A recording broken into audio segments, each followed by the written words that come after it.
Ready to uncover the secret to precisely counting your employees in Tableau, making sure you get the right numbers every time. Let's dive right in. The foundation of accurate employee headcount lies within your dataset first. Ensure you've connected to your data source in Tableau, then drag and drop any dimension directly related to your employees, something like employee ID or employee name. If you drag employee ID to the rows shelf, this will be the basis for our count.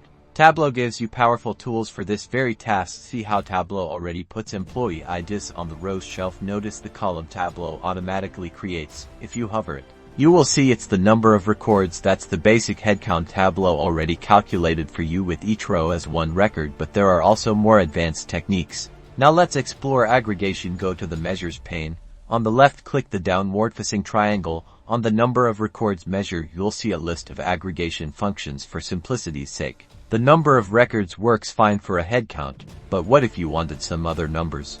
Next, click the downward facing triangle again and choose aggregate. This lets you count your employees using more specific fields. What if your employee IDs also show up on multiple lines because they have different departments?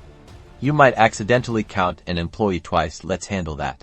The key is distinct count. You'll use a special calculated field. Go to analysis, then create calculated field. Use the function counted your employee identification field. This count distinct formula makes absolutely sure it only counts each employee one time. The output gives you an accurate, duplicate-free employee headcount. That is your final number.